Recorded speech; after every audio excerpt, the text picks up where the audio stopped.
Hi friends, எல்லோரும் எப்படி இருக்கிறீங்க? நல்லா இருக்கிறீங்களா? இது பார்த்தீங்களா, என் பையன் எப்படி குட்டிக்கரணம் அடிக்கிறான்னு. இல்லை இது குட்டிக்கரணம்னு சொல்ல மாட்டாங்க, வேறு என்னமோ சொல்லுவாங்க, எனக்கு அது தெரியல. எனக்கு நீங்கள் சொல்லுங்கள். அதுக்கப்புறம் பார்த்தீங்கன்னா நாங்கள் எக்ஸசைஸ் பண்ணிக்கிட்டு இருந்தோம். பண்ணிவிட்டு நாங்கள் படுத்து கிடந்துட்டு அதுக்கப்புறம் பண்ண வேலையை பார்த்தீங்களா, உட்காந்து என்னை கொஞ்சிறாராம் என் பையன். அதனால் நானும் கொஞ்சி விட்டேன். அதுக்கப்புறம் இது வந்து முருகர் ஃபோட்டோ, இதே மாதிரி இல்லை, வேறு மாதிரி இந்த மாடலில் ஃப்ரேம் வச்சு உங்களுக்கு தரலான்னு அப்படின்னு சொல்லிட்டு நாங்கள் மாடல் பார்த்து வச்சுருக்கோம் வீட்டில், புது வீட்டில் வைக்கிறதுக்காக. அதுக்காக எடுத்திருந்தது தான் அந்த வீடியோ. அதுக்கப்புறம் பார்த்திங்கன்னா சாட்டர்டே வந்து இவங்களுக்கு வந்து பேரண்ட்ஸ் டே மீட்டிங் வச்சுட்டாங்க பசங்களுக்கு. அதனால் அங்கே போயிட்டு அதுக்கப்புறம் இது எவ்வளோ அழகாக கிளம்பி நிற்கிறேன் பார்த்திங்களா. என் காஸ்டியூமும் பார்க்கல, ஃபுல்லாக நான் காமிச்சிருக்க மாட்டேன், நெக்ஸ்ட் டைம் பார்க்கலாம். ஒரு வளகாப்பு ஃபங்க்ஷனுக்கு போயிட்டு அங்கேயே பக்கத்துலேயே பார்த்தீங்கன்னா இன்னொரு சடங்கு ஃபங்க்ஷன். அதனால் அங்கேருந்து இங்கே எங்களுக்கு ஷிஃப்ட் ஆனிச்சு. என்னதுன்னு பார்த்தீங்களா, இது வளகாப்பு வீட்டில் நடந்த சம்பவம் பார்த்துக்கோங்க. மட்டும் பிரியாணி, எங்களுக்கு மட்டும் ரசஞ்சோறு.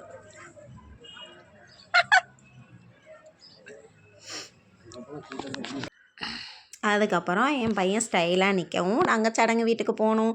அங்கே பார்த்தா பெண்ணோட தோழிகள்லாம் நின்று முதல்ல ஃபோட்டோ எடுத்துக்கிட்டு இருந்தாங்க. அப்புறம் கொஞ்சம் நவளுங்க, நாங்களும் எடுத்துகிட்டு நவல்றோமே அப்படின்னு சொல்லி சொன்னதுனால கொஞ்சம் வழி விட்டாங்க, இல்லைன்னா விட்டுருக்க வாய்ப்பு இல்லை பார்த்துக்கோங்க. அதுக்கப்புறம் இந்த பைக்கில் என் பையனுக்கு ஏறணும்னு ஒரே ஆசை. அதனால் ஏறிட்டு இப்போ 2-3 ஃபோட்டோலாம் எடுத்துகிட்டு அதையே ஒரு வீடியோவும் எடுத்தேன். அப்புறம் பக்கத்துலேயே வந்து பார்த்திங்கன்னா எங்கள் வீட்டுக்கு பக்கத்தில் முருங்கைக்காய் மரம் அவ்வளோ கொத்து கொத்தாக அப்படியே முத்தி போய் இருந்துச்சு. அதெல்லாம் பார்த்துட்டு வந்தோம்.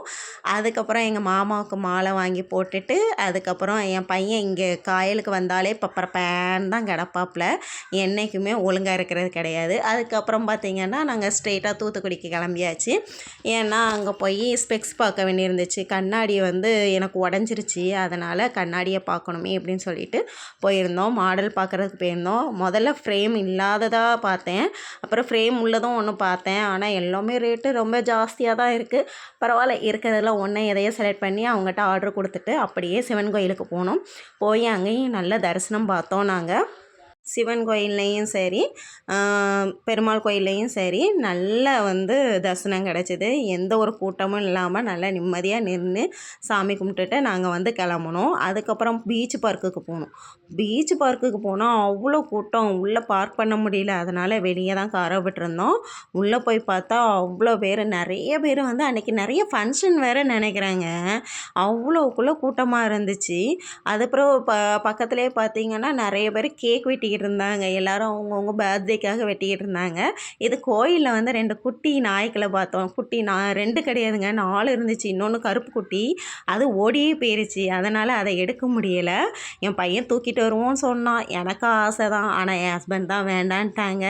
எப்படினாலும் வளர்க்கணுங்க, யாருக்கு தெரியாமனாலும் நாங்கள் வளர்த்துருவோம் அப்படின்னு சொல்லிட்டு நானும் என் பையனும் சீக்ரெட் பேசி வச்சுருக்கோம். அதுக்கப்புறம் இங்கே வந்து எப்பவும் போல் வாங்குறத வாங்கி விளாண்டுக்கிட்டு இருந்தாங்க. அதுக்கப்புறம் நாங்கள் கிளம்பிட்டோம். பாய் ஃப்ரெண்ட்ஸ், ஹாப்பியாக இருங்க.